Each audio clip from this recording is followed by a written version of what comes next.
마태복음 12장 43절부터 45절까지 한 목소리로 봉독하도록 하겠습니다.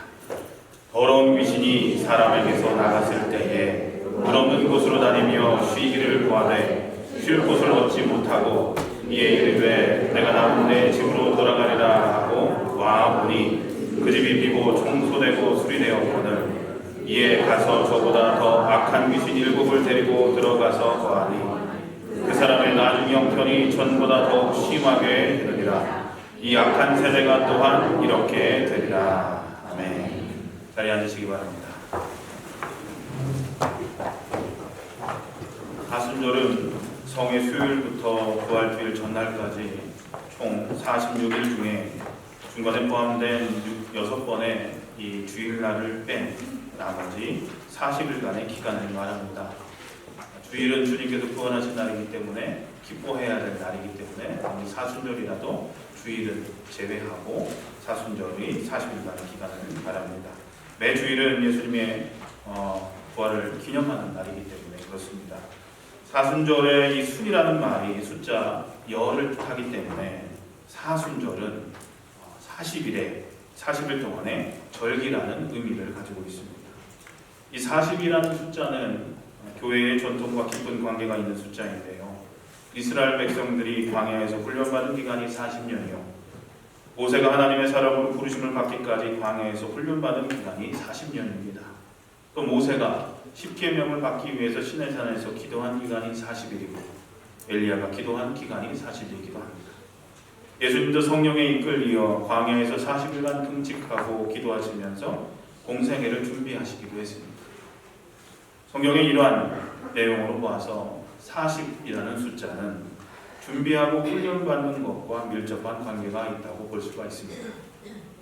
그래서 교회는 전통적으로 이 사순절의 40일을 금식, 기도, 구제, 절제, 성서 읽기, 그리고 청결한 삶과 섬김을 통해서 신앙의 성숙을 위해 노력하고 예수님의 고난과 죽음에 동참하면서 소망 중에 주님의 부활의 그날을 기다려왔습니다.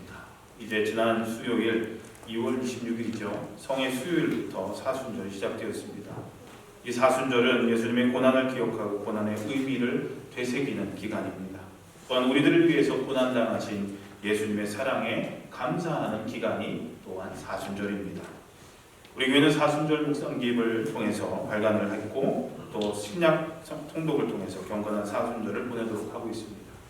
사랑하는 성도님들, 평상시와 같은 그런 나날들을 보내시는 것이 아니라 조금 더 경건한 삶, 조금 더 절제된 삶, 조금 더 회개하는 삶을 통해서 하나님께 더욱더 가까이 나아가시는 그런 사순절이 되시기를 간절히 기도합니다. 예수님을 훈문해서 악한 귀신에게 사로잡혔던 어느 사람을 비유로 드십니다. 복음서를 읽다 보면 왜 그렇게 귀신 들렸다, 귀신에게 사로잡혔다 하는 이야기가 많이 나올까? 라는 그런 물음이 생길 때도 있습니다. 그렇다면 성경에서 말하는 귀신이란 도대체 어떤 존재일까요? 이따금 사람들에게 다가와서 그들을 사로잡고 온갖 질병에 사로잡히게 하는 그런 존재일 뿐일까요? 아닙니다. 지난주에도 말씀드렸지만 오늘날 사탄은 그것보다 훨씬 더 교활하고 간교하게 인간을 지배하면서 하나님 나라의 확장을 막고 자신의 나라, 곧 사탄의 나라를 확장시켜 나가고 있습니다. 단순히 한 개인을 사탄이 사로잡아서 역사하는 것이 아니고 그것보다 훨씬 더 간교하고 교묘하게 훨씬 더 아름답게 치장하고 훨씬 더 그럴듯하게 치장하고 사탄은 나타납니다. 사탄은 광야에서 예수님을 시험했던 물질, 명예, 권력 등을 가지고 오늘도 여전히 우리를 끊임없이 시험하고 있습니다. 이 물질과 명예와 또 권력을 얻으라고 그러기 위해서 하나님을 등질하고 끊임없이 우리에게 시험을 하고 있습니다. 성경은 귀신들과 그 우두머리인 사탄은 온 세계를 지배하는 힘을 가지고 있다고 증거를 합니다. 우선 요한일서에서 사도 요한은 이렇게 증거합니다. 요한일서 5장 19절에 우리가 하나님에게서 났다는 것을 우리는 압니다. 그런데 온 세상은 악마의 세력 아래 놓여 있습니다. 라고 기록하고 있습니다. 뿐만 아니라 사도 바울은 사탄을 이 세상의 신이라고까지 부르고 있습니다. 고린도후서 4장 4절에 보니까 이 세상의 신이 믿지 않는 자들의 마음을 어둡게 하여서 하나님의 형상이신 그리스도의 영광을 선포하는 복음의 빛을 보지 못하게 한 것입니다 라고 선포하고 있습니다. 사도 요한과 사도 바울의 증언에 의하면 사탄은 이 세상을 지배하는 악한 영인 것입니다.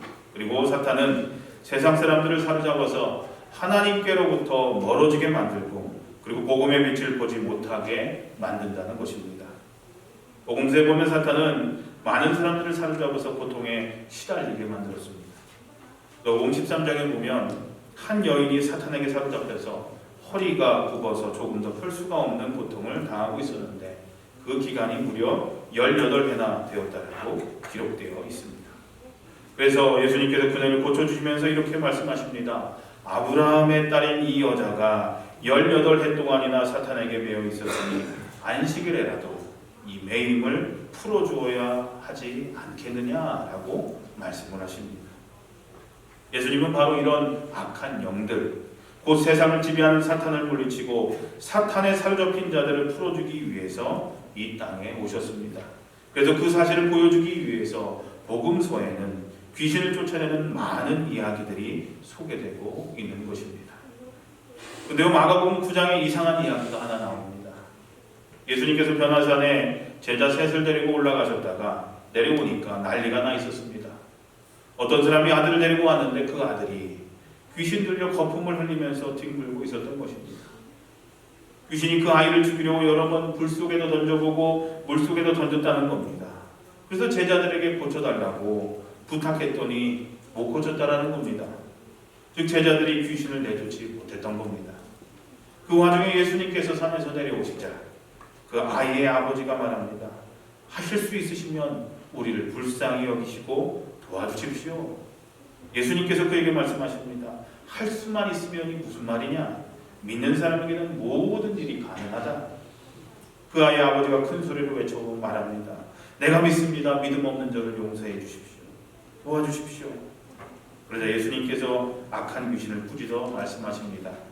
벙어리와 귀머거리가 되게 하는 귀신아, 내가 너에게 명한다. 그 아이에게서 나가라. 그리고 다시는 그에게 들어가지 마라 라고 선포를 하십니다. 예수님께서 그 아이에게 들어갔던 귀신을 쫓아내시고 그 아이를 깨끗하게 해주십니다. 그런데 여기 한 가지 눈에 띄는 말씀이 있습니다. 예수님께서 귀신을 향해서 나가시라고 하시면서 뭐라고 덧붙이셨습니까? 다시는 그에게 들어가지 마라. 이 말씀의 의미가 뭡니까? 이것은 귀신에 들렸다가 귀신이 나갔지만 다시 귀신이 들어가 고생하는 경우가 있었다는 것을 보여줍니다. 그런 일이 있음을 아시는 주님께서 오늘 본문에서 말씀하십니다. 악한 귀신이 어떤 사람에게서 나왔을 때에 그는 쉴 곳을 찾느라고 물 없는 곳을 헤맸으나 찾지 못했다. 그래서 그는 말하기를 내가 나온 집으로 되돌아가겠다 하고 돌아와서 보니 그 집은 비어있고 말끔히 치워져서 잘 정돈되어 있었다. 그래서 그는 가서 자기보다 더 악한 귀신 7을 데리고 와서 그 집에 들어가 거기에 자리를 잡고 살았다. 그래서 그 사람의 나중 형편이 처음보다 더 비참하게 되었다라고 기록하고 있습니다. 악한 귀신 하나가 어떤 사람에게서 나왔다는 겁니다. 근데 그 귀신이 쉴 곳을 찾느라고 물 없는 곳 어디겠습니까? 곧 광야를 헤맸는데 쉴 곳을 찾지 못했다는 거죠. 그래서 혼자 말했다는 겁니다. 내가 나온 곳으로 되돌아가야겠다. 그래서 돌아와 보니까 그 집이 비어있고 말끔히 치워져서 잘 정돈되어 있었다는 겁니다. 집을 얘기하는 건 아니고 그 사람, 귀신 들렸던 사람을 얘기하는 겁니다. 그래서 그는 가서 자기보다 더 악한 귀신 7을 데리고 와서 그 집에 들어가 거기에 자리를 잡고 살았다라는 겁니다. 성경에서 7이란 완전한 수로 여기니까 7 귀신이라는 것은 올 귀신은 다 왔다라는 뜻이고 아주 심하게 귀신 들렸다라는 의미이기도 합니다. 그래서 그 사람의 나중 형편이 처음보다 더 비참하게 되었다라는 것이 오늘 본문의 말씀입니다.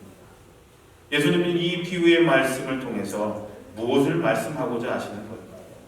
그것은 바로 새 사람이 된 그 이후에 무엇인가가 더 필요함을 가르쳐주고 있습니다.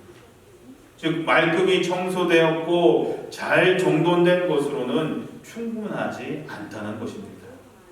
바로 그 빈 곳을 거룩한 것들로 채워져야 한다는 겁니다. 성령의 능력으로 빈 곳이 채워져야 함을 예수님은 이 비유를 통해 말씀하고 계신 겁니다. 비움 뒤에 반드시 따라야 하는 것은 채움이듯이 은혜로 구원받은 성도들의 삶은 예수님을 따르는 성화의 삶을 통해서 거룩한 것들로 가득히 채워져야 한다는 겁니다. 그래야 성숙한 그리스도인들이 될 수 있다는 것입니다. 무엇을 하지 말아라 라는 율법적인 규례들을 지키는 것도 중요하지만 우리 그런 것도 잘 지키죠. 위에서 시키면 그런 거 잘합니다. 뭐뭐뭐 하지마, 뭐 하지마, 뭐 하지마 하면 잘합니다. 근데 좀 더 긍정적이고 적극적인 자세로 뭘 안 하는 것에만 그치는 것이 아니라 하나님의 나라와 그 일을 구하면서 하나님이 나에게 주신 소명을 감당하는 삶도 중요하다는 것을 알아야 한다는 겁니다. 즉 나쁜 습관들, 나쁜 것들을 버리는 것도 중요하지만 더 좋은 습관을 가지기 위해서 부단히 노력하는 자세도 중요함을 알아야 한다는 것입니다. 그래서 채움을 전제로 하지 않는 비움의 위험성에 대해서 예수님은 오늘 비유에서 말씀하고 계신 겁니다. 동양 철학은 철저하게 비움을 강조합니다. 그래서 그 비움 자체가 충만이라고 설명하기도 합니다. 그래서 명상이라는 거, 미국 사람들도 명상 참 잘하죠. 명상을 통해서 뭘 합니까? 자기 자신을 완전히 비울 때에 참 깨달음의 경지에 이르게 된다라고 가르칩니다. 그래서 속에 있는 거 다 버리라고, 다 잡념들도 다 없애라고, 뭐 비우라고 얘기를 합니다. 그것이 체험이라고 얘기를 합니다. 충만이라고 얘기를 합니다. 그러나 성경의 가르침은 그렇지가 않습니다. 자신을 비우는 것만으로는 부족합니다. 기독교적인 성경적인 충만이란 완전히 비워버린 그 상태를 말하는 것이 아니라 비워진 우리의 빈 그릇이, 빈 심령이 실명한 거룩한 것들로 가득 채워진 상태를 충만이라고 우리는 얘기를 합니다. 즉 기독교적인 충만이란 우리들의 삶의 그릇이, 우리들의 삶이 영원히 가치 있는 것들로 가득 채워진 상태를 충만이라고 한다는 겁니다. 제가 오늘 설교 제목을 거룩한 것으로 채워라 라고 정한 이유가 바로 여기에 있습니다. 자신을 완전히 비우신 예수님도 그 비움 자체에 머물러 계시지 않으셨음을 요한복음은 증거하고 있습니다. 요한복음 1장 14절에 보면 말씀이 육신이 되어 우리 가운데 사셨다. 우리는 그의 영광을 보았다. 그 영광은 아버지께서 주신 독생자의 영광이며 그 안에는 은혜와 진리가 충만하였다라고 기록하고 있습니다. 예수님께서는 공생애를 시작하시기 전에 광야에서 40일 동안 금식 기도를 하셨습니다. 금식하며 기도한다는 것은 하나님 앞에서 자신을 비우는 신앙적인 행위입니다. 근데 예수님께서는 40일 동안 금식하시면서 기도하시면서 자신을 철저하게 비우셨다는 겁니다. 그런데 광야에서의 이 40일은 예수님께서 자신의 빈 그릇을 하나님의 능력으로 가득 채우는 시간이기도 했다는 겁니다. 자신의 모든 것을 다 주시려는 이 공생애를 사시기 위해서 자신의 그릇에 하나님의 은혜와 진리와 하나님의 능력으로 충만하게 채우셔야 했던 기간이 바로 40일 동안의 광야의 삶이었다는 겁니다. 사랑하는 성도님들, 우리도 예수님처럼 이 40일의 기간인 사순절을 하나님의 은혜와 진리, 성령님의 능력으로 충만하게 채우는 시간으로 삼아야 할 줄로 믿습니다. 무엇인가 평소에 하던 것을 하지 않는 것도 중요합니다. 사순절이 되면은 그런 기도들을 많이 하시죠. 요즘에는 미디어 금식이라는 것도 많이 합니다. 전화기 좀 안 하는 거예요. 사순절 동안. TV 절 안 보는 거예요. 드라마 안 보는 거죠. 인터넷도 많이 안 하는 겁니다. 이메일 체크만 하고 나머지는 다 안 하는 경우도 있습니다. 그런 미디어 금식들, 셀폰 같은 거 안 하는 경우도 있습니다. 또 금식을 하기도 하시죠. 하루에 한 끼를 안 하시기도 하고, 뭐 여러 가지 사순절 기간 동안 평소에 하지 않았던 것들, 하던 것들을 하지 않는 경우들이 많이 있습니다. 그런 것들을 하지 않음을 통해서 40년 기간 동안 절제를 실천하시는 분들이 많이 있으실 겁니다. 그리고 이런 것들을 통해서 나 자신을 비우고 하나님께 더 가까이 나아가기 위해서 그런 행위들, 신앙적인 행위들을 하죠. 하지만 더 중요한 것은 어떤 거룩한 것들로 비워진 내 마음이, 절제를 통해 비워진 내 마음이 어떤 거룩한 것들로 내 삶을 채우느냐 하는 것입니다. 비웠다면 무엇인가 채워야 되는데 비우는 것으로 맞춰지는 경우가 너무나 많다는 것입니다. 사도 바울도 하나님께 구체적으로 쓰임받기 전에 자신의 그릇을 하나님의 은혜와 성령의 능력으로 채워야만 했었습니다. 다메섹 도상에서 회심을 한 후에 사도 바울이 자기의 고향인 다소로 가서 머물렀던 기간이 얼마인지 정확하게 알 수는 없지만 성경학자들은 적어도 10년 이상의 세월이 흘렀을 것이라고 얘기를 합니다. 하나님께서는 바울을 사용하시기 전에 바울로 하여금 먼저 자신의 빈 그릇을 채우게 하셨습니다. 자신의 삶을 더 철저하게 비우게 하시고 하나님의 말씀을 더 연구하게 하시고 더욱더 신령한 은혜를 사모하게 하시고 기도하게 하시고 그로 하여금 더욱더 성령의 능력으로 충만함을 입게 하신 것이었습니다. 모세는 어떻습니까? 40년을 광야에서 하나님의 사람으로 쓰임받게 합당한 모습으로 자신을 비우고 하나님의 능력으로 채우는 시간을 삼았습니다. 요셉은 어떻습니까? 자신이 당하는 온갖 어려움과 고난 가운데 분명 하나님의 숨겨진 뜻, 바로 섭리가 있을 것이라고 믿고 자기 자신을 비우고 하나님의 때를 묵묵히 기다리고 왔습니다. 아무리 좋은 차라고 하더라도 기름 탱크가 질이 좋지 않은 나쁜 기름들로 꽉 차 있다면 그 차는 멀리 못 가서 곧 망가지게 됩니다. 그래서 나쁜 기름은 기름 탱크에서 모두 빼버려야 합니다. 그러나 나쁜 기름을 모두 다 버렸다고 해서, 모두 다 빼버렸다고 해서 자동차가 잘 굴러가는 것은 아닙니다. 좋은 기름으로 기름 탱크를 다시 가득 채워야 합니다. 그래야 멀리 잘 갈 수가 있겠죠. 마찬가지로 우리들의 삶이 영원한 생명, 천국을 향하여 힘차게 달려가려면 우리들의 삶의 탱크에 담긴 나쁜 기름들을 모두 비워버려야 합니다. 그리고 나서 질이 좋은 새 기름으로 가득 채워야 합니다. 그래야 우리는 이 신앙의 길을 갈 수가 있습니다. 이 구원의 길을 걸어갈 수가 있습니다.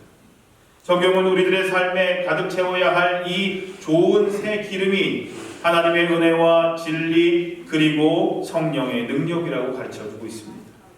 하나님의 은혜는 우리가 하나님을 전적으로 의지할 때에 우리들에게 충만하게 임하게 됩니다. 하나님의 진리는 우리가 말씀을 날마다 읽고 깊이 묵상할 때에 우리들의 삶의 그릇에 가득 차게 됩니다. 그리고 성령의 능력은 우리들의 기도의 삶 그리고 말씀을 실천하는 삶을 통해서 우리들에게 충만하게 임하십니다. 사랑하는 성도님들, 사순절을 보내면서 날마다 하나님을 의지하는 삶을 사시길 바랍니다. 내 힘과 능력을 의지하는 것이 아니라 전적으로 하나님의